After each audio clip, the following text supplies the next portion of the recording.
Assalamualaikum warahmatullahi wabarakatuh. Jumpa kembali di channel Badrul Syamsi. Kali ini sebagaimana yang sudah saya janjikan sebelumnya, sebagai kelanjutan dari menulis agar terhindar dari plagiasi, maka pada sesi ini channel Badrul Syamsi akan menyampaikan apa sih langkah yang harus kita lakukan ketika kita mengetahui bahwa karya ilmiah kita, baik itu paper, artikel, skripsi, tesis, disertasi, terdeteksi plagiasi, apalagi plagiasinya cukup tinggi. Simak terus tip-tip untuk memperbaiki karya ilmiah yang sudah terdeteksi plagiasi. Saudara-saudara, saya menawarkan 6 langkah untuk mensikapi karya ilmiah kita yang sudah terdeteksi plagiasi. Pertama, jika plagiasi yang terdapat di dalam karya kita tergolong plagiasi yang buruk, yang sangat buruk seperti yang sudah saya sampaikan pada tutorial sebelumnya, kategori terburuk ini adalah seluruh paragrafnya terdeteksi plagiasi dan tidak ada yang tersisa sama sekali. Nah, coba Anda perhatikan cuplikan video berikut, yakni karya ilmiah yang tergolong plagiasi yang buruk.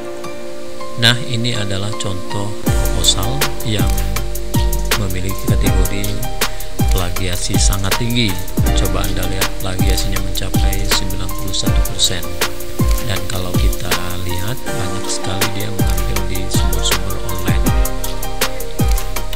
Nah, coba kita lihat kondisi paragrafnya.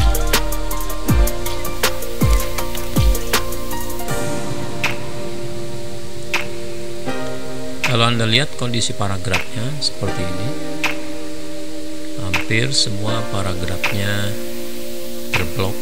Artinya semua paragraf ini telah terdeteksi plagiasi dari karya orang yang telah terbit terlebih dahulu. Jika karya ilmiah Anda seperti ini, maka sebaiknya lupakan saja. Lebih baik Anda membuat karya ilmiah baru yang lebih orisinil. Nah, jika karya ilmiah Anda tergolong karya ilmiah yang plagiasinya cukup buruk sebagaimana di cuplikan video tadi, maka cara yang paling direkomendasikan adalah menyingkirkan, mengganti atau tidak usah Anda pakai karya itu sebagai karya ilmiah Anda, dan Anda mencoba untuk membuat kembali karya yang orisinil. Karena meskipun Anda bertahan bahwa di situ banyak ide Anda, tapi kalau sudah terdeteksi hampir seluruhnya dengan plagiasi, maka itu dipastikan ada karya lain yang sudah terbit terlebih dahulu. Dan oleh karena itu, pasti korbannya adalah karya Anda yang akan diklaim sebagai karya plagiatif. Cara kedua, jika Anda tetap ingin melanjutkan dengan karya ilmiah yang plagiatif dan plagiasinya cukup buruk, maka Anda harus berpikir 2 kali, karena ketika Anda ingin melanjutkan dengan karya tersebut, maka konsekuensinya Anda harus memperbaiki seluruh kalimat yang ada di dalam setiap paragraf agar tidak mirip dengan kalimat-kalimat yang sudah terdeteksi plagiasi. Ini menurut saya pekerjaan yang cukup melelahkan, dan bukan hanya melelahkan, tetapi ini pekerjaan yang membuat hati nurani kita tidak nyaman. Bayangkan Anda harus merubah setiap kalimat, setiap kata agar tidak sama dengan kata atau kalimat sebelumnya yang sudah terdetek plagiasi. Coba Anda perhatikan cuplikan atau simulasi video berikut ini.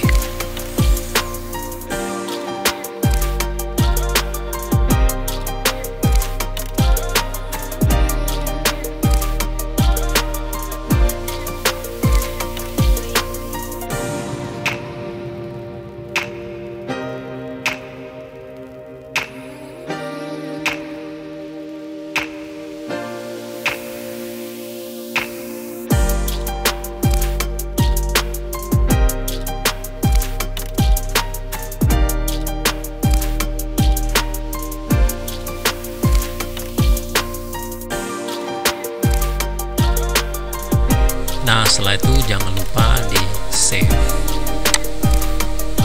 Nah, mari kita lihat berapa persen sisa tingkat plagiasi dari paragraf ini setelah kita cek di Turnitin. Nah, setelah kita perbaiki dan kita cek ke dalam mesin Turnitin, maka hasilnya seperti ini.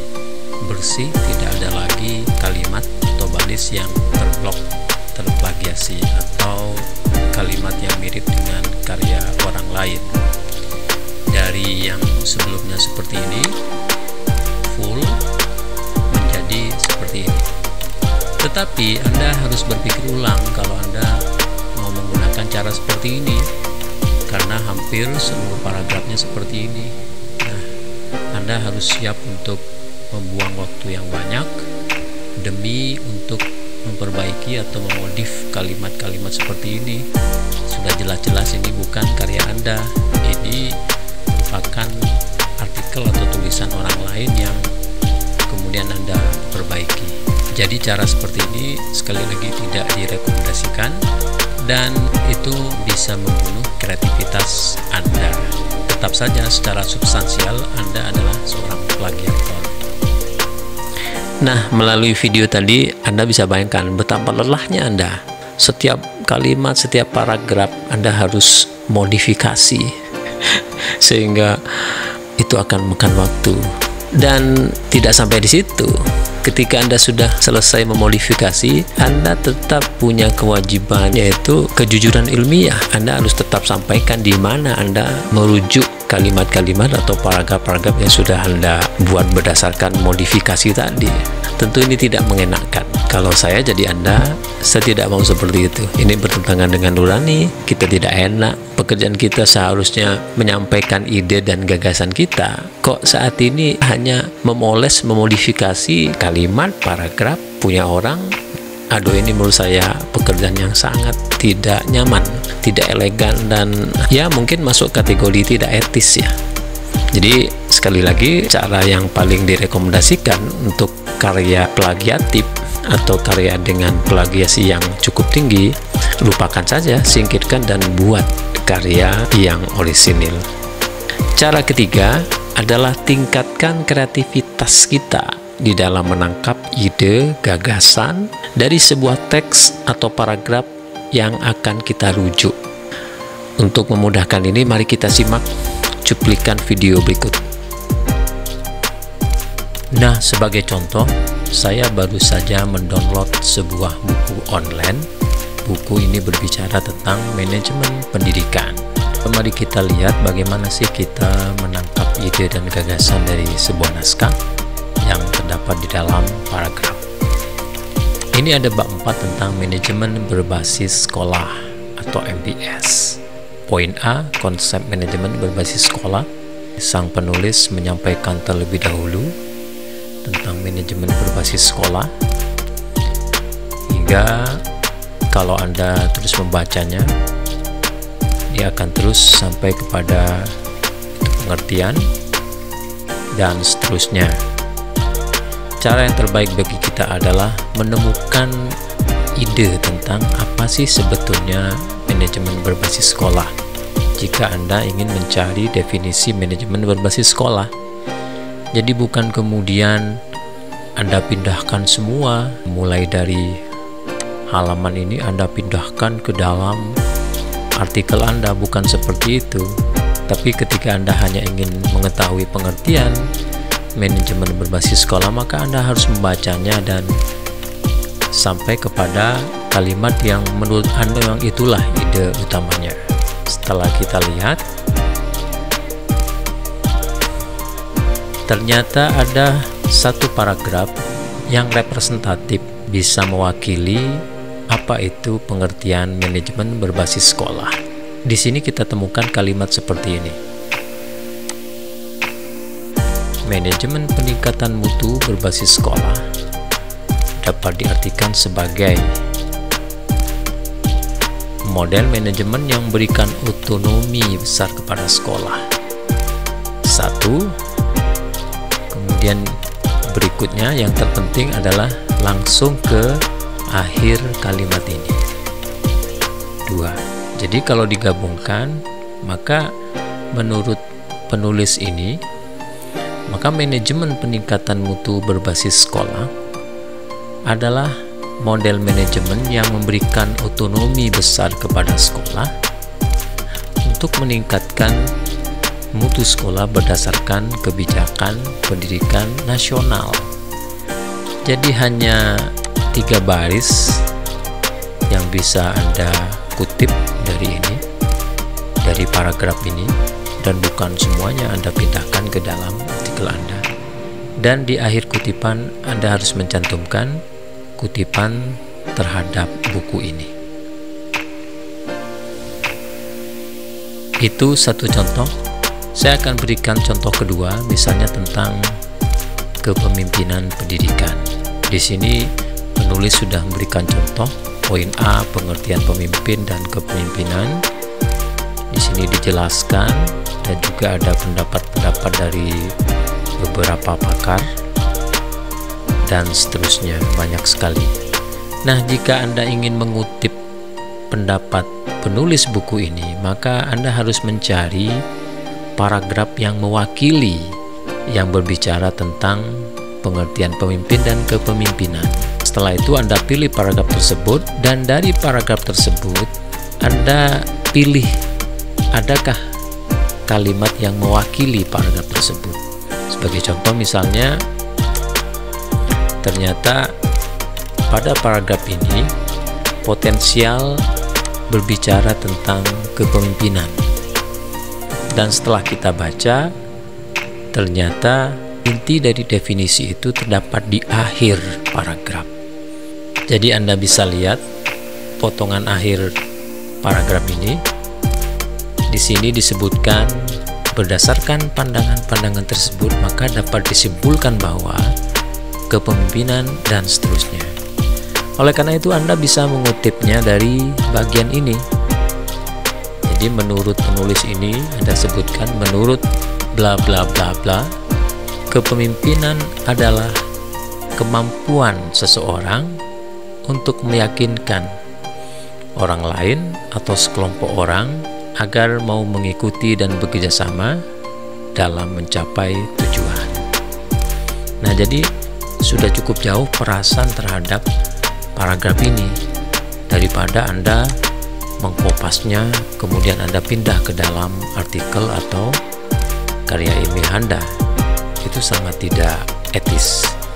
Jadi Anda kutip saja, Anda ambil sedikit saja di bagian ini, baru kemudian Anda sebutkan, Anda mengutip di buku ini, mulai nama, judul buku, kota terbit, penerbit, tahun terbit, hingga halamannya. Demikian. Nah, mudah kan? Jadi untuk mengutip itu tidak harus mengutip langsung dengan cara memindahkan karya orang lain. Anda punya kemampuan untuk menganalisis, menganalogi, dan membahasakan kembali teks atau paragraf yang akan kita rujuk menjadi bahasa kita. Tapi tetap Anda harus menyantumkan sumber rujukan yang telah Anda bahasakan sesuai dengan bahasa Anda. Cara keempat, nah ini penting. Banyak kasus yang saya temui di lapangan, ketika Anda melakukan perbaikan terhadap kalimat atau paragraf yang terkena plagiasi, maka hindari memperbaiki itu dengan prinsip asal beda. Karena kadang-kadang sebuah kalimat atau paragraf ketika sudah dimodif asal berbeda dengan kalimat sebelumnya yang sudah terdetek plagiasi, tidak jarang terjadi bahwa kalimat itu atau paragraf itu kemudian menjadi kalimat dan paragraf yang tidak bisa dipahami. Subjek, predikat, objeknya menjadi kacau, pikiran utamanya menjadi kacau, pikiran penjelasan juga hilang, atau bahkan pikiran utamanya tidak ada, pikiran penjelasan juga tidak ada, artinya tidak bisa dipahami. Ini kasus yang juga sering terjadi yang saya dapatkan di lapangan ketika mencoba untuk mencek plagiasi karya ilmiah mahasiswa. Jadi prinsipnya jangan asal beda, tetapi kembangkan kreativitas untuk menyampaikan gagasan. Itu yang terpenting. Nah, untuk memperjelas jangan punya prinsip asal beda, mari kita simak video singkat berikut. Nah, sebagai contoh, jangan punya prinsip asal beda di dalam memperbaiki naskah yang sudah terkena plagiasi, maka di samping contoh yang sudah saya berikan tadi, misalnya seperti di layar ini tampak sekali asal beda, tapi ini hancur, tidak bisa dibaca karena baik susunan kata, kalimatnya, paragrafnya, ataupun huruf antar huruf menjadi kacau, sehingga ini dilarang, bukan hanya tidak direkomendasikan tetapi ini dilarang. Nah, sebagai tambahan contoh, ada memang paragraf yang diperbaiki setelah terkena plagiasi itu dengan prinsip asal beda, tetapi menjadi rusak, susah bagi pembaca untuk menangkap pengertiannya. Sebagai contoh misalnya ini, tadinya naskah ini seperti ini. Nah, di sini semuanya terblok dan ini jelas mengambil punya orang. Lalu kemudian sang mahasiswa mencoba untuk memperbaikinya dan menjadi seperti ini, bersih. Nah, dalam konteks jangan punya prinsip asal beda di dalam memperbaiki naskah atau paragraf yang terkena plagiasi, maka saya berikan contoh di sini. Paragraf ini menurut saya terdiri dari kalimat-kalimat yang kurang nyaman untuk dibaca. Misalnya, langsung di paragraf kedua ya. Menstabilkan kemampuan anak adalah peran pendidik, harus bertindak sebagai fasilitator dan motivator. Ini saja sudah kalimat yang tidak nyaman ya. Harusnya menstabilkan kemampuan anak merupakan tugas atau peran pendidik, titik saja di sini. Kalau merupakan kalimat pendek, tapi ketika tanpa titik dan kemasukan harus bertindak sebagai fasilitator, ini menjadi kacau kalimat seperti ini. Nah, ini contoh yang sangat sederhana. Jangan kita punya prinsip asal beda di dalam memperbaiki naskah yang terkena plagiasi. Kemudian kita lanjutkan, kenapa ini ada titik, kemudian dilanjutkan mengoptimalkan perkembangan aspek dapat melalui anak usia dini, anak diberi kebebasan untuk membentuk jelas. Ini menurut saya adalah kalimat atau paragraf yang sangat tidak enak untuk dibaca. Jangan sampai naskah akademik Anda, misalnya skripsi, tesis, disertasi, menjadi seperti ini setelah diperbaiki pasca terkena plagiasi. Oleh karena itu, sekali lagi, hindari prinsip asal beda di dalam memperbaiki naskah yang terkena plagiasi. Cara kelima, hindari memodifikasi karya yang sudah terkena plagiasi dengan cara-cara yang tidak ilmiah dan tidak etis. Mengapa saya sampaikan ini? Karena di lapangan kita bertemu dengan cara-cara yang tidak etis itu.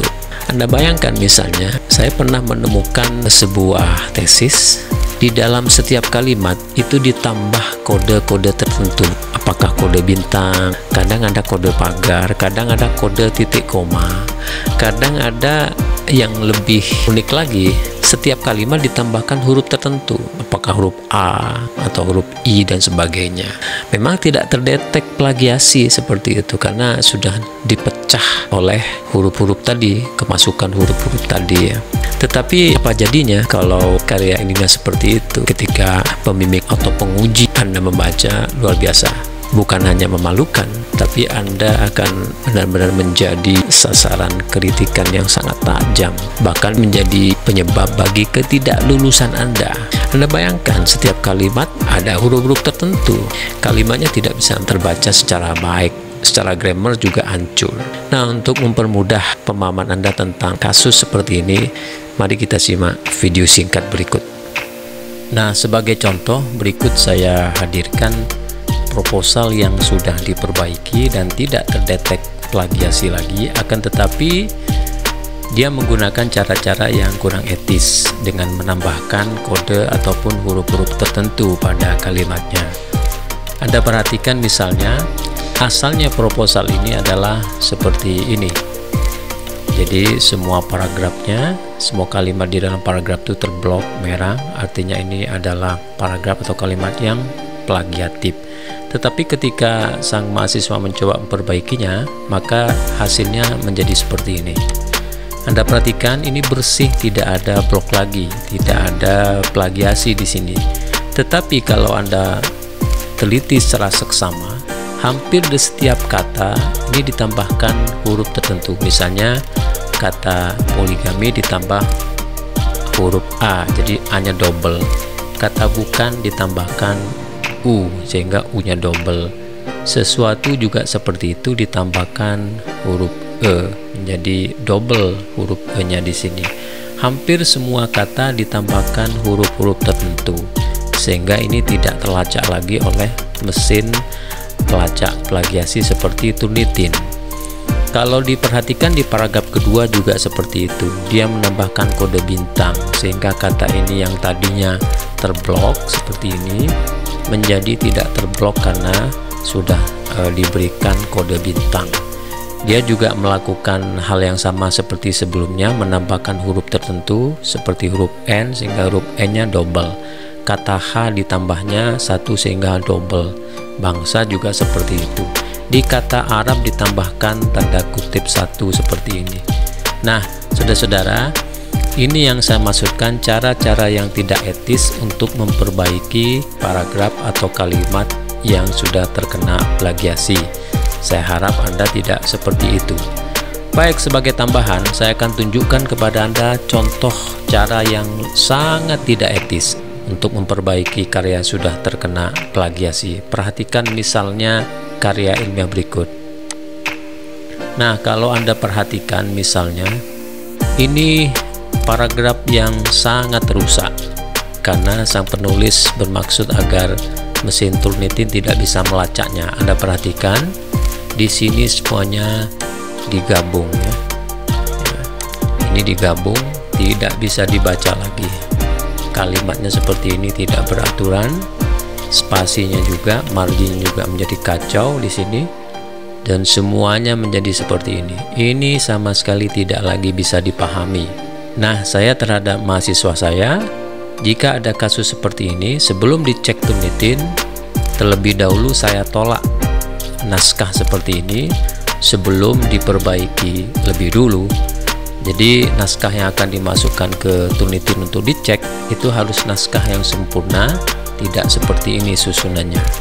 Semuanya kacau. Anda bisa bayangkan kalau Anda punya tesis atau disertasi atau skripsi seperti ini, pasti itu akan ditolak oleh pembimbing ataupun penguji Anda. Itulah cara-cara yang harus kita hindari untuk memperbaiki karya ilmiah yang sudah terkena plagiasi. Nah, benar kan? Ada memang sebagian orang yang memilih cara-cara seperti itu, cara-cara yang tidak ilmiah dan tidak etis. Jadi saya harap Anda jangan menggunakan cara-cara seperti itu untuk memperbaiki karya yang sudah terkena plagiasi. Nah, cara keenam atau terakhir, ini menurut saya cara yang termudah dan cara yang paling menarik, terjangkau oleh semua pihak, yaitu pastikan sebelum kita menulis, sebelum kita merancang, mulai dari proposal sampai menulis hasil penelitian atau laporan, terhindar dari kesalahan-kesalahan yang menjadi penyebab tingginya plagiasi. Nah, kesalahan-kesalahan menulis yang menyebabkan tingginya plagiasi itu boleh Anda cek lagi di tutorial sebelumnya. Pada tutorial sebelumnya sudah saya sampaikan kesalahan-kesalahan menulis sebagai penyebab tingginya plagiasi.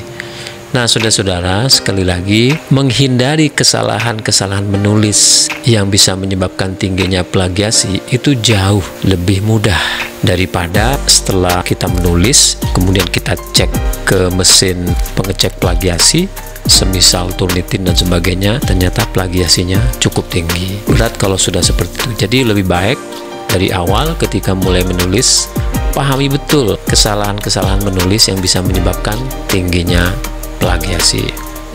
Saudara-saudara, demikian tutorial singkat cara-cara yang bisa kita lakukan di dalam menyikapi karya ilmiah kita yang sudah terlanjur terdetek plagiasi. Simak terus channel Badarus Samsi untuk memperoleh tutorial-tutorial akademik lainnya. Assalamualaikum warahmatullahi wabarakatuh.